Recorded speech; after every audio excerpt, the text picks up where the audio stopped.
a mayor cantidad de pólipos, ¿no?, mayor posibilidad de desarrollo de cáncer, ¿no? Entonces, miren ustedes, la poliposis adenomatosa familiar, que es una enfermedad, ¿no?, autosómica o dominante, causada por mutación del gen del cromosoma 5, ¿no? Esto se ve en familias, ¿no? Estos pacientes pueden tener, miren ustedes, de 500 a 2500 adenomas, o sea, pólipos, ¿no? Y sobre todo arrancan en la pubertad, ¿no?, en la adolescencia, ¿no? Estos pacientes, y cuando llegan a la vida adulta, pues tienen 2500, pueden llegar hasta 2500. Entonces, si nosotros tenemos usualmente con presencia de 1, 2 o 3, 4 adenomas, el riesgo, todo adenoma velloso, ¿no?, que puede ser carcinoma, adenocarcinoma, imagínense ustedes con 2500 posibilidades, ¿no? Entonces, alguno de esos, en cualquier momento de la vida, pues, se va a transformar en cáncer. De ahí la importancia de esta adenomatosis, poliposis adenomatosa familiar. Entonces, el tratamiento de estos, ¿no?, es la colectomía profiláctica. Hay que sacarle, ¿no?, todos los pólipos o resección amplia del colon. Miren ustedes, el 100% de estos evolucionan al carcinoma colorectal, ¿no? Como digo, es un riesgo tremendo de todos los pacientes con esta.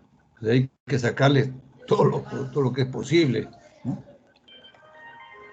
Entonces, el cáncer colorectal es en cuanto a la poliposis adenomatosa familiar. Ahora, el carcinoma colorectal, ¿no?, de poliposis no hereditaria, o sea que no tiene que ver con esto, ¿no?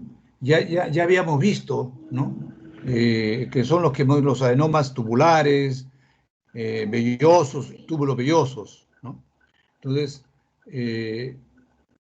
la etiología, dijimos, es autosomía combinante causada por defecto del DNA del gen en los cromosomas 2, 3 o 7. Clínicamente, ¿no?, hay aparición de adenomas colónicos en adultos jóvenes, incrementa el riesgo para el cáncer y otros cánceres, ¿no?, esta alteración de este gen, ¿no? Entonces, estos carcinomas que vienen de los pólipos, ¿no?, sobre todo en gente joven, en adultos jóvenes, es un problema quirúrgico totalmente, ¿no? Entonces, se dice que un gran porcentaje, depende de las escuelas, ¿no? La escuela inglesa, americana, habla de que los carcinomas colorectales se originan de los pólipos adenomatosos o tubulares o vellosos, ¿no? Mientras que la escuela japonesa se inclinan más porque los carcinomas colorectales se originan de novo, es decir, que no se originan de los pólipos, ¿no? Entonces, yo no sé, les comenté, yo he tenido la suerte de haber estudiado en Japón y sigo esa escuela, ¿no? Entonces, creo que es así y tienen sus razones. Bueno, es una explicación para los patólogos, la histogénesis del carcinoma colorectal. Pero, quiero o no, ya sea de novo o de los pólipos que se pueden generar, el tratamiento en ambos casos es quirúrgico, ¿no? Aquí tenemos, mírenme ustedes la cantidad de pólipos, múltiples pólipos, ¿no? Acá todos son pólipos, una poliposis heredofamiliar. Entonces ustedes con esta imagen ya pueden darse cuenta qué tipo de pólipos son, ¿no? Son pólipos que no son pediculados, no son pedunculados. Muchos de ellos, casi todos, son sésiles, ¿no? Entonces, que tienen la característica de ser pólipos vellosos, mucho más riesgo de cáncer, ¿no? Acá vean ustedes, así es la forma. La base es una base ancha, como ustedes ven acá, ¿no? Este es un colon normal, es un tejido normal. Aquí casi no hay pedículo, es muy escaso, ancho, ¿no? Y acá vemos nosotros, este es un pólipo, ¿no? Adenomatoso tubular con algunas vellosidades, pero mayormente, y que se está transformando en cáncer, ¿no? Esa es la característica de estos pólipos que se van a transformar en cáncer, ¿no? Carcinomas. Para efectos donde no es para que ustedes, digamos, sean complicaciones, pero el patólogo sí tiene que saber de que cuando hay estas formaciones así, veas digitiformes, intraluminales, ¿no? Entonces, esto va hacia cáncer. Entonces, esto aún no es un cáncer, pero se está malignizando. Otros pólipos que se conocen que también pueden generar, ¿no? Muy poco, casi poquísimo, ¿no? Pero que son comunes en la persona, es el síndrome de Peutz-Jeghers. El síndrome de Peutz-Jeghers son poliposis, ¿no? De autosómica dominante, que son pólipos amartomatosos, o sea, son pólipos no neoplásicos. ¿Qué significa amartoma? Es un concepto anatomopatológico en el cual uno puede tener tumoraciones constituidas por tejidos maduros. Por ejemplo, nosotros tenemos en el colon lo que es mucosa, su mucosa muscular y su mucosa, vasos, ¿no? Tenemos folículos linfoides, etcétera, ¿no? Muscular. Entonces, pequeños pólipos constituidos por todo esto, ¿no? Que tienen otros vasos, músculo, son pequeñas neoplasias, pero benignas, ¿ah? Entonces, el colon intestino delgado se observa. ¿Por qué se llama síndrome? Porque síndrome, recuerden ustedes, síndrome es el conjunto de signos y síntomas de causa desconocida, ¿no? Entonces estos pólipos, este síndrome de Peutz-Jeghers, ¿no? Es la asociación de pólipos amartomatosos, tanto del colon como del intestino delgado, asociados a máculas de color marrones, se llaman máculas melanóticas, en las mucosas, tanto en la boca, labio, en manos y en genitales. Cuando una persona tiene máculas o manchas marrones en la boca, labios, manos y genitales, y asociado a presencia de pólipos, numerosos pólipos, tanto en el colon y el intestino delgado, se denomina síndrome de Peutz-Jeghers, ¿no? Entonces, como decía, no hay incremento de riesgo de cáncer colorectal, ¿no? Pueda que se evanice como no, pero no es que sea un riesgo alto como los adenomas, ¿no? Pero sí hay un riesgo para cáncer de estómago, este síndrome, ¿no? U otras neoplasias como mama, ovario, páncreas, pulmones y útero, ¿no? Básicamente lo que me interesa es que ustedes, si le preguntaran esto, ¿no? Y yo he subrayado, ustedes han visto que muchas de estas, igual que en las primeras clases que dictamos en patología general, yo subrayo aquello que me interesa que el alumno aprenda, ¿no? Cuando le hablen, ¿qué es el síndrome de Peutz-Jeghers? ¿No? Es el conjunto de pólipos amartomatosos en colon intestino delgado asociado a máculas melanóticas, ¿no? En las mucosas de boca, labios, manos y genitales. Eso es el síndrome de Peutz-Jeghers. Ahora, hay otros síndromes, que es el síndrome de Gardner, el síndrome de Turcot. Estos sí tienen mayor riesgo de hacer cáncer o carcinomas colorectales, ¿no? El síndrome de Gardner y Turcot, ¿no? Son unas lesiones autosómicas dominantes causadas por defecto del del gen del cromosoma 5. Casi todos estos problemas melanóticos, poliposos, ¿no? Intestinos, tienen que ver con alteración en el cromosoma 5, ¿no? Entonces, Clínicamente, ¿qué es el síndrome de Gardner?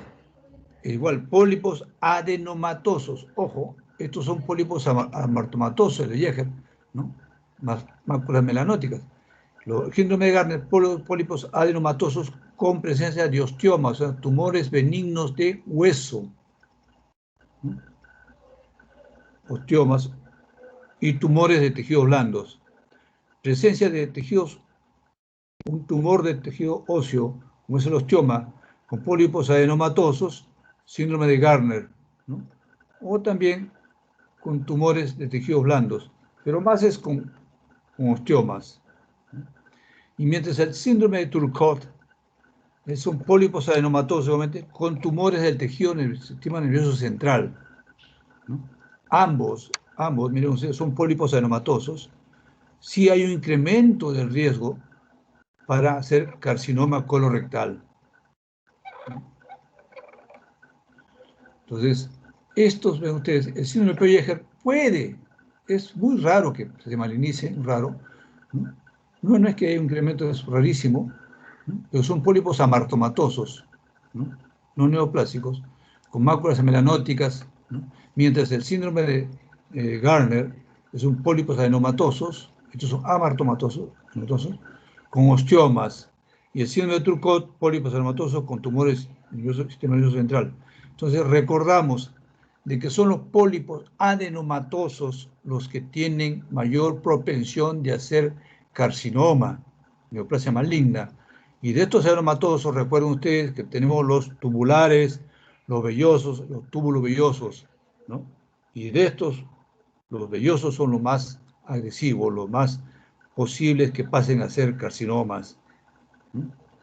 Entonces, donde hay pólipos adenomatosos, estos pueden degenerar en cáncer, dependiendo del tamaño, dependiendo del número. De allí que el tratamiento, en estos casos, tiene que ser quirúrgico también, ¿no? Hay que resecar el pólipo o resecar el área que presenta varios pólipos. Tanto el síndrome de Gardner y el síndrome de Turcotte son lesiones, ¿no?, adenomatosas acompañados de otros tumores, pero que incrementan el riesgo de carcinoma colorectal. El de Peugeot es raro, es raro.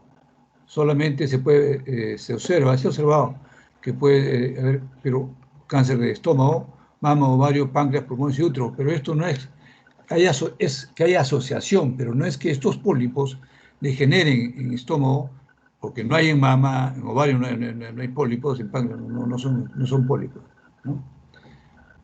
Estos son. Entonces, aquí les presento un caso clínico, solamente para tener un conocimiento, de un paciente de varón de 20 años de edad que acude a gastroenterología para su depistaje de sigmoidoscopía anual, ¿no? En Japón es muy común de que los pacientes acudan a partir de los 40 años, todos los años es obligatorio hacer depistajes, tanto de colon como de estómago, ¿no? Pero cuando tiene antecedentes de presencia de tumoraciones polipoideas, el tubo digestivo, tienen obligatoriamente ir anualmente a su sigmoidoscopía.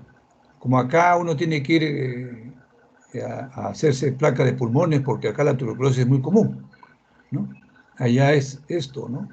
Entonces, este paciente, mire, ha venido realizando los últimos 10 años debido a que tiene parientes muy cercanos con poliposis familiar, ¿no?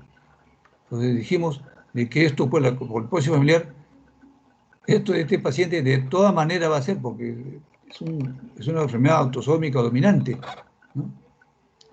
Entonces, le realizan sigmoidoscopía y se encuentra más de 100 adenomas en el colon, siendo un paciente de 20 años, ¿eh? Y el examen genético confirma su diagnóstico presuntivo de que es una poliposis heredofamiliar, ¿no? La pregunta es, después de informar al paciente los hallazgos, ¿no?, que es un paciente que tiene 100 adenomas o más, ¿no?, y antecedente familiar, una poliposis familiar, ¿no?, ¿qué le sugieren al paciente? ¿Qué tratamiento recomiendan? ¿No? El tratamiento es una colectomía total, con anastomosis ilioanal para prevenir el desarrollo del cáncer colorectal. Ya dijimos que el 100% de estos pacientes, a la larga, no a los 20 años, podrás a los 30, 40, 50 años, uno de esos pólipos se va a malignizar. Entonces, esta es la importancia de hacer el seguimiento a estos pacientes con poliposis heredofamiliar y evitar que estos, como le decía yo, si te compras un boleto de la rifa para que te estás comprando 2.500 o 3.000 boletos, alguno de esos te va a ligar, ¿no? Entonces, ahora veamos nosotros, en sí, esos son los pólipos que pueden degenerar en cáncer, ¿no? Carcinoma. El carcinoma colorectal. El carcinoma colorectal, ¿no? Y se llama colorectal porque compromete todo el colon y recto, ¿no? Pues se llama colorectal. No se separa. Entonces, dentro de etiología y epidemiología, tenemos los factores de riesgo. Ya hemos visto, los factores de riesgo, ¿cuáles son? Las poliposis adenomatosas. ¿No? Poliposis adenomatosas. Igualmente, dieta baja en fibras también. La colitis ulcerativa. Esto no sé si vamos a, no sé con quién van a ver esto, creo que no me toca a mí, ¿no? Esto es una enfermedad inflamatoria intestinal idiopática que se cree que es parte también de la enfermedad de Crohn, o es lo mismo, ¿no? Pero en nuestro medio no es tan común la colitis ulcerativa. Esto se da más en personas de raza blanca, sobre todo raza judía, ¿no? Muy común. Acá se he visto algunos casos, ¿no? Pero no es muy común la colitis ulcerativa, y el Crohn tampoco, ¿no? Igualmente, otro factor de riesgo a la edad avanzada. Recuerden ustedes que a mayor edad, ¿no? Entonces, aparecen los pólipos por encima de 60 años, y si tiene mayor de 60, 70 años, ¿no? Entonces, el paciente a mayor edad, mayor riesgo de hacer un cáncer de cualquier parte del organismo, ¿no? Igualmente, la historia familiar, la poliposis heredofamiliar, ¿no? Entonces, y como decía, el carcinoma colorectal es más común entre los 60 y 80 años de edad, ¿no? Y esto era una cosa común acá, pero en Japón esto, por eso se hacen exámenes a partir de los 40 años, ¿no? Anualmente se hacen exámenes. Y allá no se hace una, como acá, que todos estos pacientes, ¿no? que todos estos pacientes se les tiene que hacer introducir el colonoscopio. Allá tienen otro sistema, ¿no? Que le dan una sustancia varitada y le hacen de todo. O sea, el paciente toma una sustancia y después de 15 minutos, más o menos 20 minutos, pasa a través de una pasarela y al costado de la pasarela hay 10 máquinas especiales de rayos X, fluoroscopía, y tiene médicos que están al costado y van viendo cómo va pasando la sustancia conforme va pasando la persona, van estudiándolo. Por eso es que es rápido hacer el examen allá. Y si detectan que hay alguna alteración en ese pasaje, pues recién le hacen una colonoscopía, ¿no? Y después, es el despistaje muy rápido, ¿no? Pues nosotros estamos lejos todavía de eso. Macroscópicamente, el carcinoma colorectal, ¿no? Es de apariencia variable, ¿no? Desde una masa polipoide, fungoide, como un hongo, ¿no? Que crece hacia la luz, ¿no? Una masa, ¿no? Eso se ve en el colon proximal, es decir, en el colon derecho, ¿no? La mitad del colon transverso hacia la derecha, del ciego hasta la mitad del colon transverso, ¿no? También puede verse lesiones con úlceras centrales y bordes regulares, ¿no? Es el otro tipo, que infiltran la pared intestinal.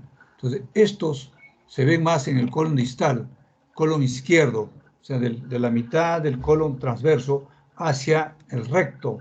Se ven estas lesiones infiltrantes, ulceradas, que van a infiltrar la pared intestinal. Vamos a hacer ejemplos de estos, ¿no? Por eso, esto es lo que yo les decía. ¿Qué pasa cuando el paciente presenta una masa polipoide el colon proximal, por ejemplo. Ahora no le vamos a tomar esto porque no me toca ese examen, pero yo le podría preguntar cuál es la característica clínica de un paciente que presenta, a ver, antes nada, le voy a decir para que, ¿no? Estas masas polipoides, los carcinomas colorectales, o de colon el proximal, ¿no?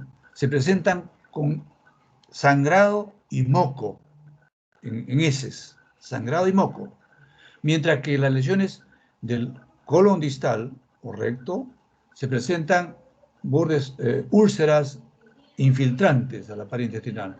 Y su característica es sangrado rutilante, o sea, sangrado vivo, con las heces, ¿no?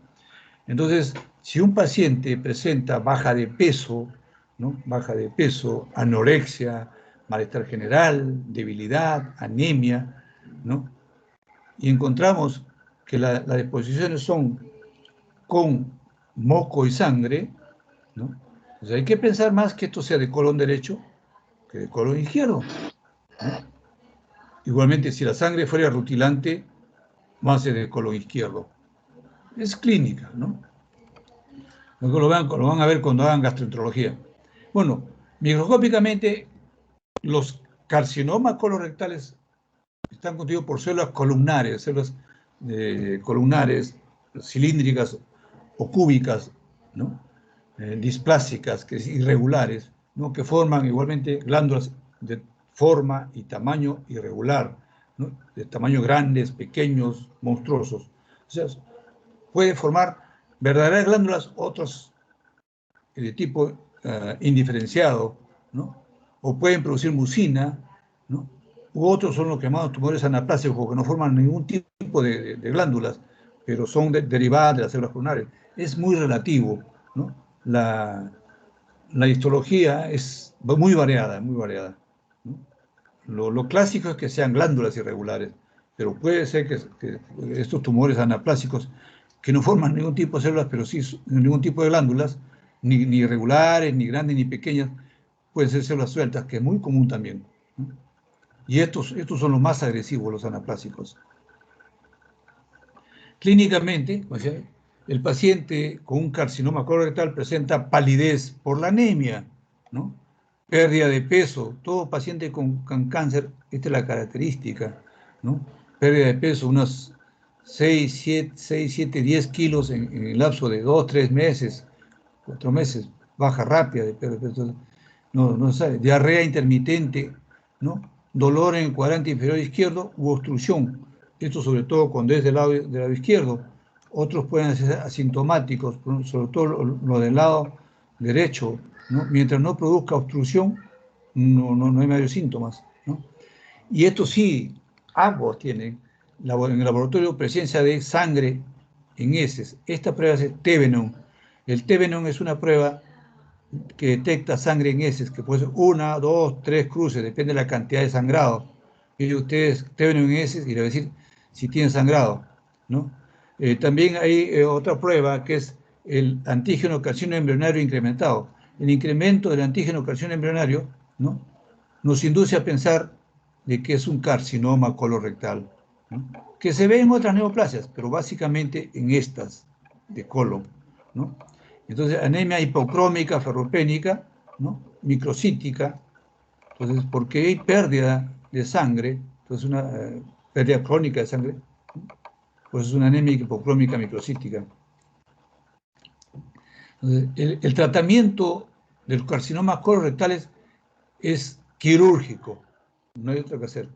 Se hace la resección de colon con anastomosis,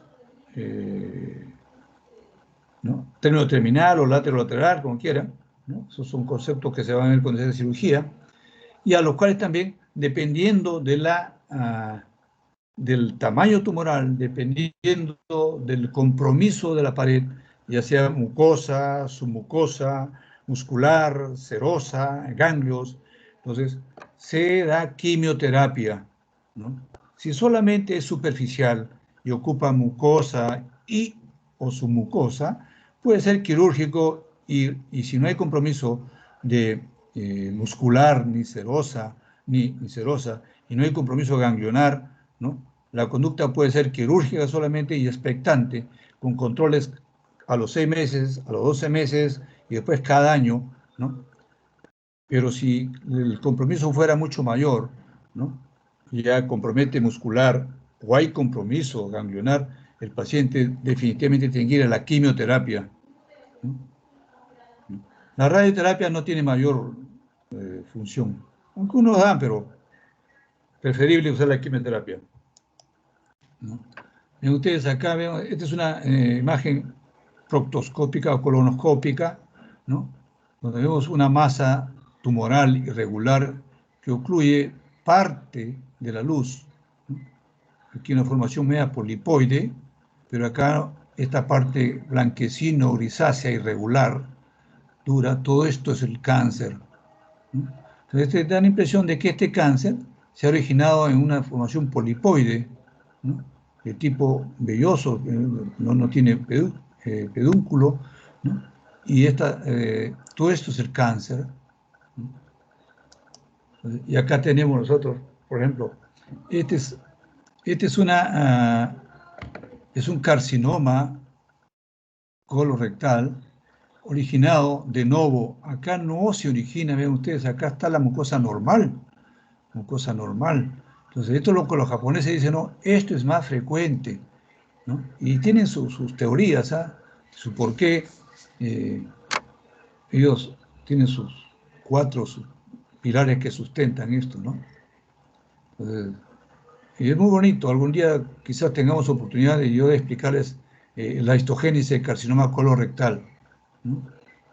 Entonces, hablan ellos del eslabón perdido, ¿no? De la aparición, qué pasa, en qué momento un pólipo se transforma, si aquí no hay estructura polipoide, sin embargo hay una gran masa tumoral, casi todo esto, ¿no? Una lesión deprimida, y todo eso es tumor. Todo esto de acá, tumor acá, esto es muscular normal, ¿no? Aunque esta, mira, tumoración polipoide no es tan grande, la tumoración no es tan grande, pero sin embargo está comprometiendo serosa hasta acá, ¿no? Y uno ve histológicamente acá abajo, ¿no? Esto es una lesión displásica del pólipo, y acá todo eso es cáncer, todo acá. Esos son los carcinomas colorectales. Ahora veamos el linfoma intestinal, ¿no? Entonces, a ver, ¿alguna pregunta hasta ahí, por favor? ¿Alguien que no haya entendido, algo que queramos repetir o reforzar? Muchachos, pregunten, porque no vamos a regresar, ¿ah? Ok. Linfoma intestinal. Los linfomas es un tumor de estirpe linfoide, linfoma, ¿no? Que afecta de manera exclusiva o primaria al tubo digestivo sin prejuzgar su origen o extensión. Simplemente es un tumor que se origina en el tejido linfoide, de ahí se denomina linfoma, ¿no? Ahora, estos linfomas pueden ser originados también en el tejido, linfoide propio, hemos dicho, los folículos linfoides, que son comunes en el intestino delgado distal, o sea, en el ilio, ¿no? En las placas de Peyer, o también se origina en los linfocitos que están en la submucosa, ¿no? O en la lámina, en el corio, ¿no? De la mucosa, o sea, en la lámina propia. Vamos a ver estos linfomas, ¿ya? Entonces, miren, son muy frecuentes. En intestino delgado son más frecuentes, ¿no? También se presenta en estómago, pero en colon, pero más frecuentes son en intestino delgado. ¿En qué parte? ¿No? Sobre todo, duodeno e ilium. En yeyuno son infrecuentes. Más de todos, ¿no? Criterio diagnóstico para linfoma gastrointestinal, ¿no? Ausencia de neuropatía palpable en la exploración clínica. O sea, no es un linfoma, ¿no? que no se correlaciona con el linfoma que nosotros conocemos. Recuerden ustedes el linfoma de Hodgkin, ¿no? Que usualmente esto se correlacionaba con masas nodulares en el cuello, en las axilas, ¿no? Subclavicular, la región inguinal, etc. O en los linfomas no Hodgkin, que son masas tumorales en las cadenas ganglionares mediastínicas, retroperitoneales, etc., ¿no?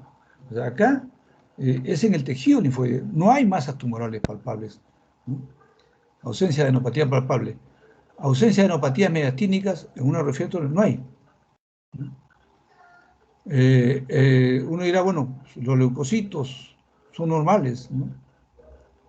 Entonces, la lesión tumoral se limita al intestino y a ganglios adyacentes, ¿no? Dependiendo del tipo de linfoma, ¿no? Sin afectación hepática ni esplénica. Veamos los tipos, ¿ya? Este es el linfoma que nosotros vemos más común y hemos visto en la práctica hace poco, ¿no? El linfoma tipo MAL, ¿no? El linfocito de la zona B marginal llamada tipo MAL. Este linfoma, ¿no?, se origina justamente en los ganglios, ¿no?, en los linfocitos que están en la mucosa, ¿no?, en la mucosa. No está, o sea, no son linfomas originados en los tejidos linfoides primarios, como es la placa de Peyer. No, se originan en los linfocitos que están en la mucosa y son más frecuentes, ¿no?, en el intestino delgado terminal, o sea, en el ilio, ¿no?, y puede haber cuadros suboclusivos u oclusivos, ¿no? Pueden presentar melenas, o sea, sangrado. Se presenta como tumor anular o exofítico único y habitualmente se confina al intestino o a los ganglios locales. Entonces, el tratamiento es quirúrgico seguido de radioterapia y quimioterapia, ¿no? Primero la radioterapia y luego la quimioterapia. Esto, por ejemplo, no sé si la doctora les dijo que en el estómago, por ejemplo, en el estómago, los linfomas tipo MAL o maltomas, ¿no?, se relacionan mucho con el problema de los Helicobacter pylori, pues se dice relacionado a enfermedades inflamatorias o autoinmunes, ¿no? Entonces, en estómago, ¿no?, en intestino, no tiene esa correlación. Pero otros linfomas en menor grado son linfomas difusos, linfocitos B. Entonces, la clínica es igual para casi todas, ¿no? Y también la presentación esofítica anular, igual que el linfoma, el maltoma, o linfoma mal, ¿no? 50% sufren una enfermedad localizada y 50% se propaga a ganglios regionales, ¿no? Tratamiento igual. La supervivencia en estos casos es menor que la anterior. La anterior, el tratamiento responde más al tratamiento que estos, ¿no? El tratamiento, estos son más rebeldes, ¿no?, pero cuando le siguen en orden de frecuencia, linfoma difuso de células grandes, ¿no?, linfocitos B, ¿no? Entonces, hay otro linfoma, que es el linfoma de células del manto, ¿no?, y se presenta como múltiples formaciones polipoides, ¿no?, polipoides en intestino,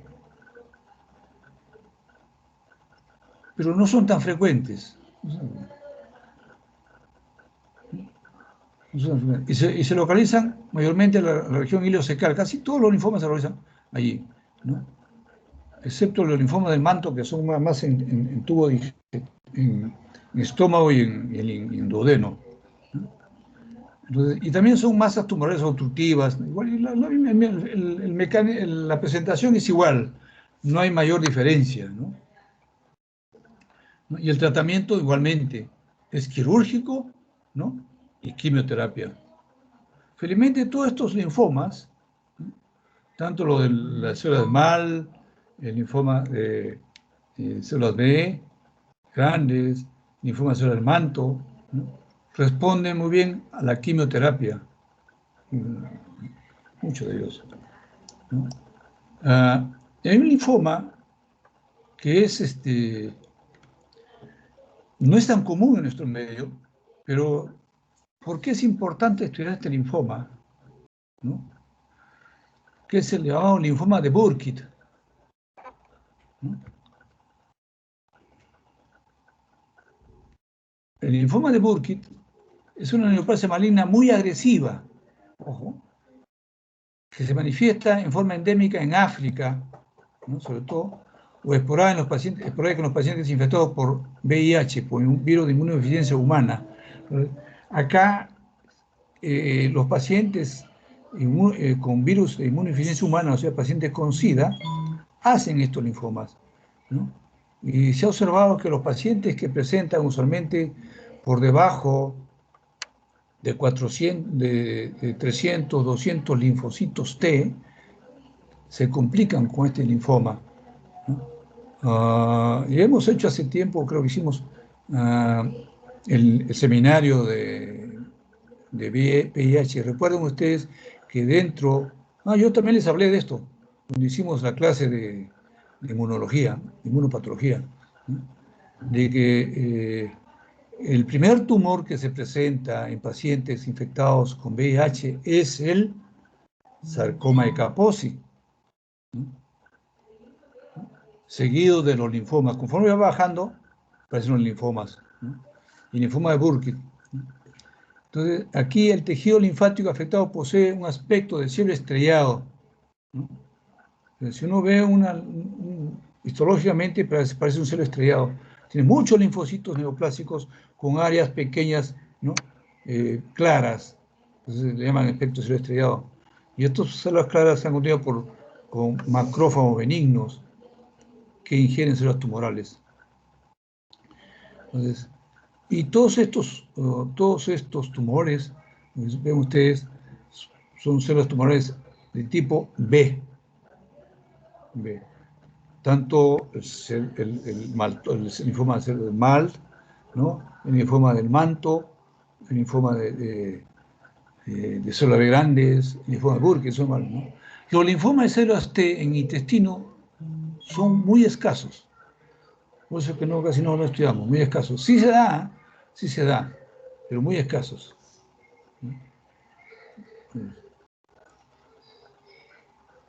Entonces recuerden ustedes, por ejemplo, acá, ¿no? Linfocito B asociado a inmunoglobulina en superficie, y son los que hablamos de la inmunidad humoral, ¿no? Entonces, esto en cuanto a los linfomas. A ver, revisemos nuevamente, ¿eh? El linfoma intestinal se caracteriza por presentar ausencia de adenopatía, ¿no?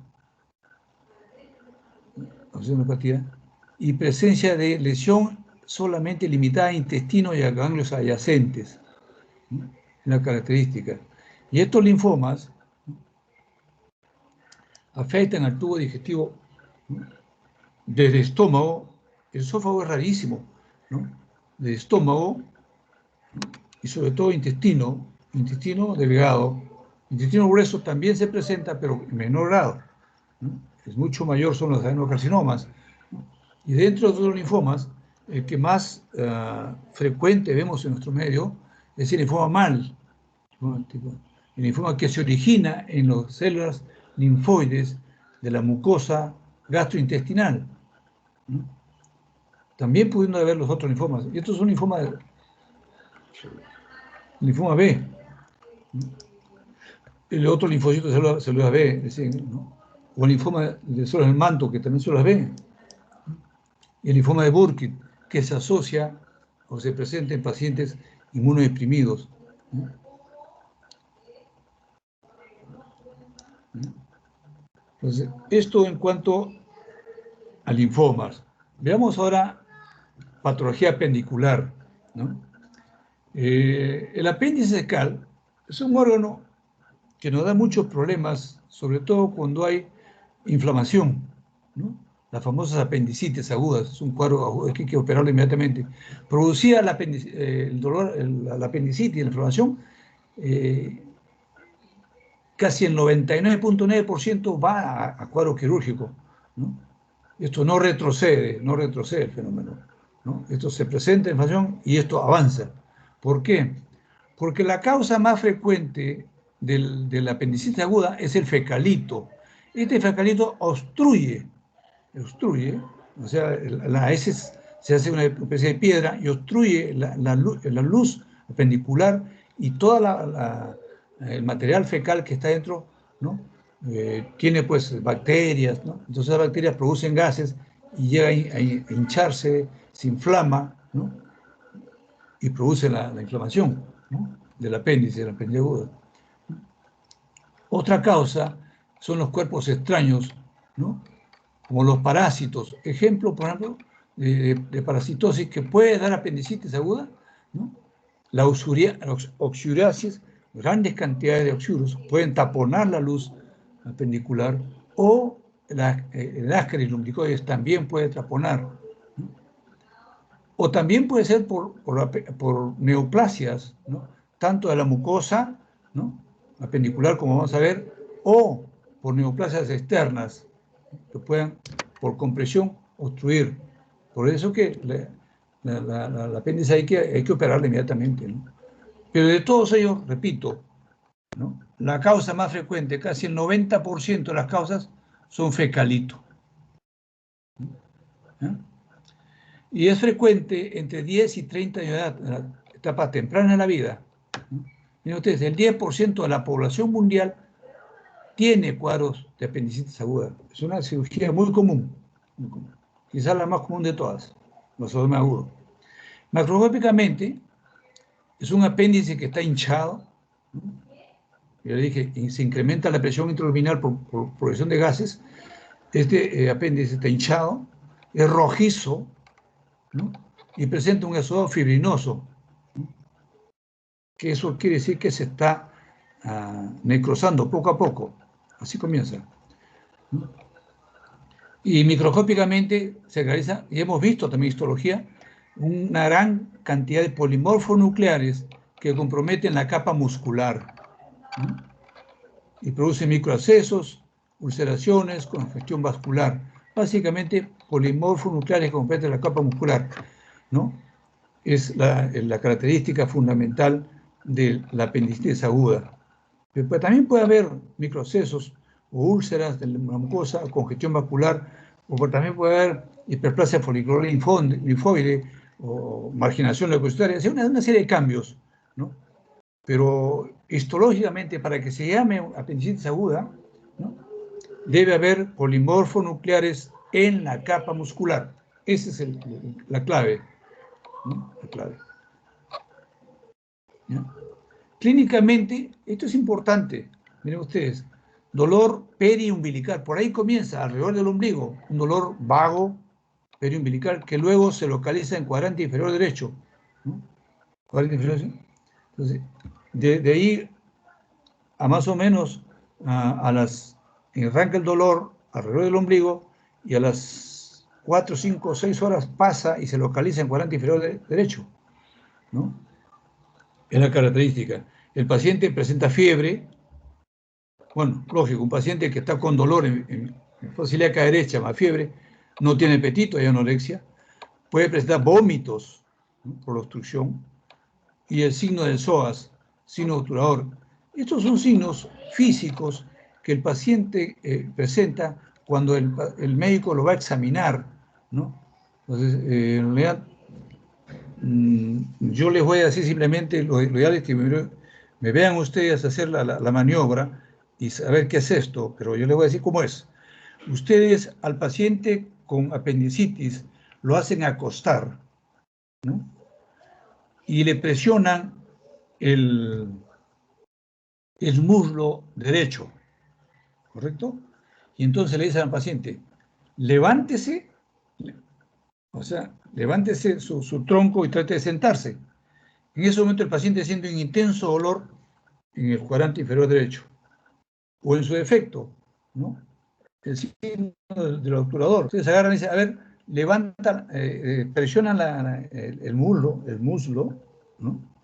Por la pierna, le dicen, acostado, trate de levantar la pierna o el muslo derecho y el paciente no puede, grita de dolor, porque se tensa el músculo y le produce dolor, ¿no? Por tensión del músculo psoas o del obturador. Y otro es el fenómeno, ¿no? En el cual uno le presiona, ¿no? Justamente la fosa ilíaca derecha, ¿no? Presiona lentamente y, y el paciente siente cierto dolor, hay un dolor vago, ¿no? Pero ustedes sueltan súbitamente,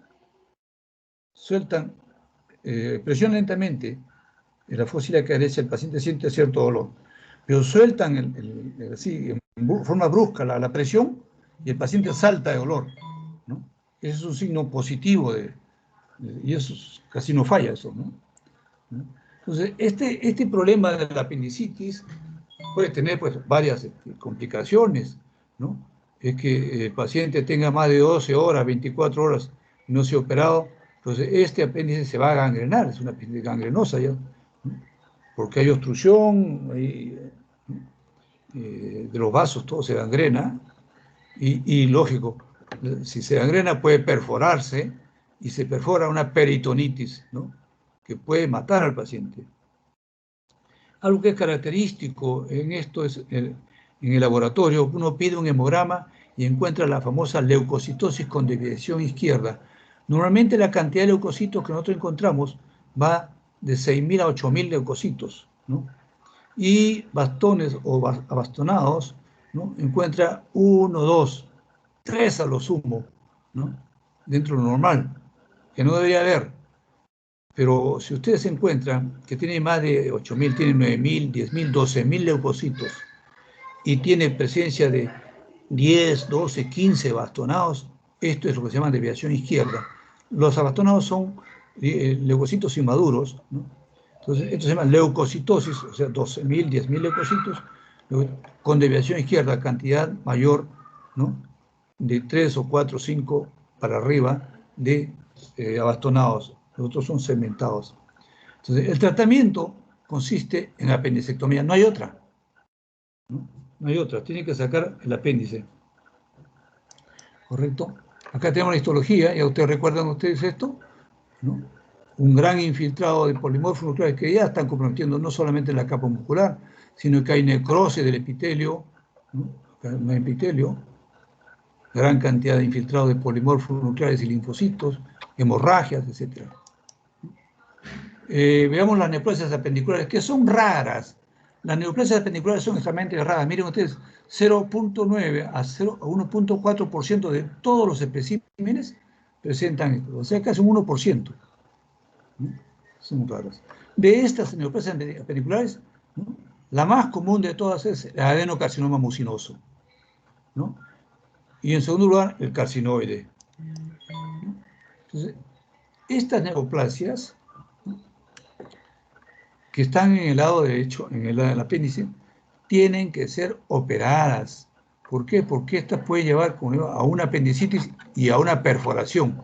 Entonces, tratamiento en micolectomía derecha. Tienen que sacarle el colon derecho ciego y el apéndice calvo, o sea, con fragmento del ilion distal. Entonces, acá está, acá el segmento del ilion izquierdo, ¿no?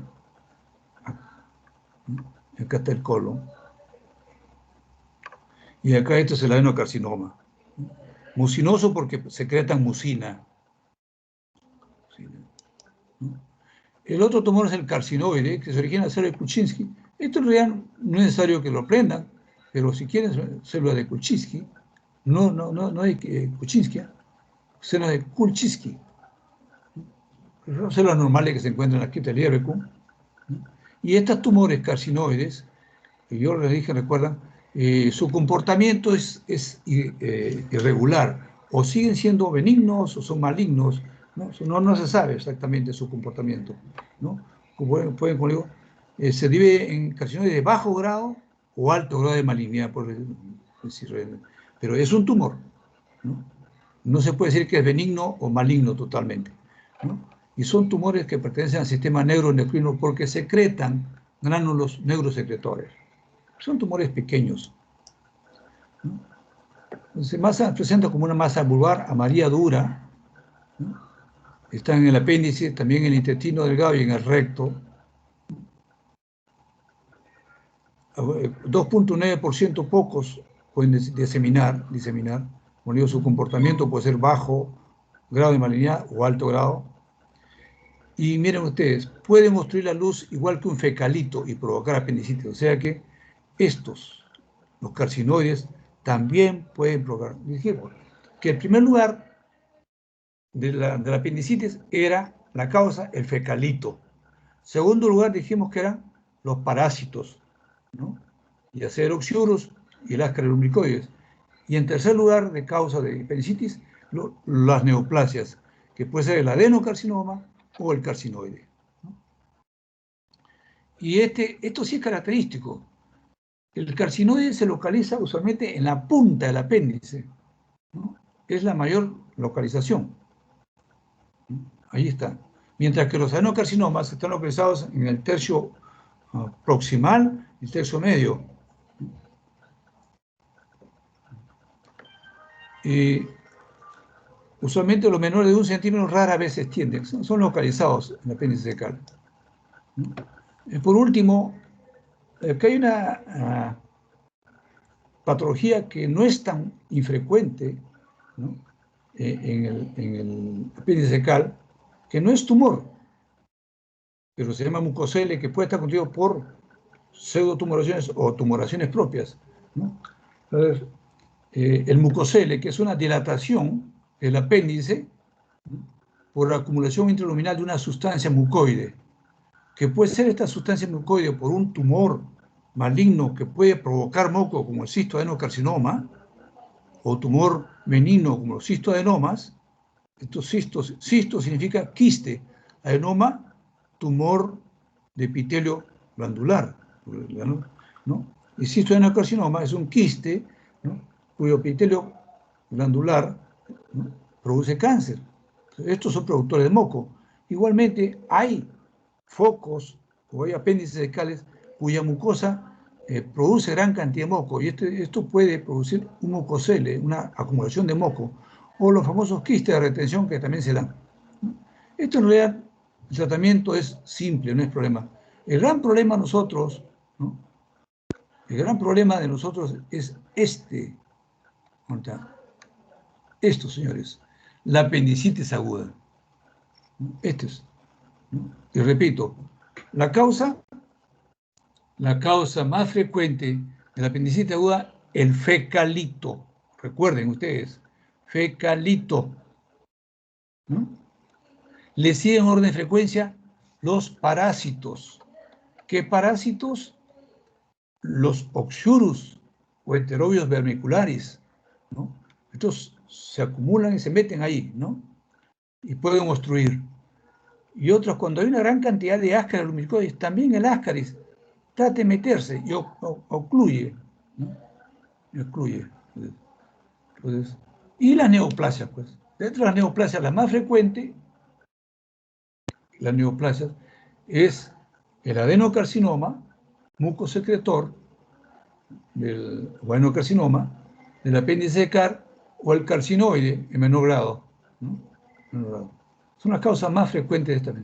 Y sobre todo que estas apendicitis tienen una característica. Esto es una cosa que sí les va a servir para toda la vida. Así no sean patólogos, fuera. Porque donde estén ustedes, les aseguro que cuando hagan internado o cuando vayan a su serum en cualquier parte del país, les va a caer uno de estos casos.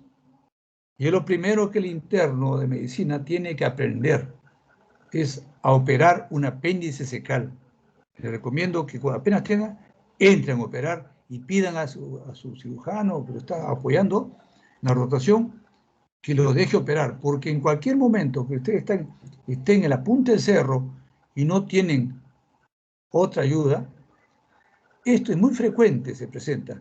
Entonces van a ustedes a encontrar un paciente joven que llega porque le duele el ombligo, o llega ya porque viene con dolor intenso en el cuadrante inferior derecho, ¿no? Porque los pacientes casi no van con este dolor. El van cuando ya tienen dolor, entonces ya que se retuercen de dolor, ¿no? Y tienen fiebre, y no quieren comer, tienen anorexia, y presentan vómitos, ¿no? Y ustedes lo examinan, ¿no?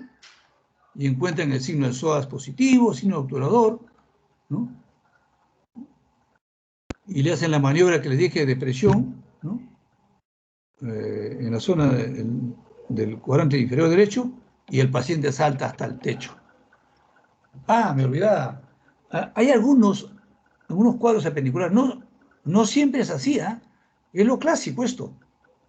Pero si el paciente le va a decir, yo tuve un dolor, ¿cuánto? Hace 10 horas, hace 12 horas, que me empezó aquí arriba en el ombligo. Eso ya, con todo lo que está acá, esa es apendicitis. Y si a eso le hacemos un análisis, porque hay que hacerle, encontramos una leucocitosis, unos leucocitos mayor de 9.000, 8.000 por encima, con presencia de buena cantidad de abastonados, es una lesión izquierda, esa es una apendicitis. Pero puede hacer que se presente, que no es raro tampoco, las apendicitis retrosecales, aquellas que están detrás del ciego. Ese es el problema. El paciente va con dolor, ¿no? Va con dolor. Y todo esto, acá, mientras le hacen la prueba esta de acá de sangre, que no lo hacen tan rápido, le hacen en los laboratorios, ¿no? El dolor es medio vago, se queja el paciente de dolor en el cuadrante inferior derecho, ¿no? Usted le hacen esta prueba del SOA, del signo obturador, no hay cierto dolor, a veces no presenta mucho dolor, o el signo de descompresión súbita, ¿no? Tampoco hay mucho dolor, pues, y sobre todo si es mujer, se nos complica la vida, porque puede ser un quiste ovárico, o un quiste películo torcido de ovario derecho, ¿no? Entonces existe lo que se llama el tacto rectal. Te ponen su guantecito y por el recto meten el dedo, ¿no? Índice, y palpan el cuadrante inferior derecho. Y el paciente ahí sí salta de dolor, porque allí el apéndice está hacia atrás. Esos son los famosos apéndices retrosecales. Esto sí es. Entonces, ahí es diagnóstico, no hay pérdida. No hay pérdida. Y como digo, y si no encontramos esto, el paciente tiene que ser operado, sí o sí. Y bueno, las neoplasias son raras, ¿no? Pero de todas maneras nos pidieron que lo hagamos, lo hacemos, ¿no? Y el carcinoide, básicamente, que está en la punta del apéndice. O sea, de ahí que cuando uno estudia el apéndice cecal, siempre debe estudiar, es un hallazgo, ¿no? No solamente el tercio proximal, el tercio medio, sino también el tercio distal o el apéndice, o la punta del apéndice cecal. Bien, muchachos, eso es todo por hoy. El día lunes nos toca continuar con IO, no. IO, bro.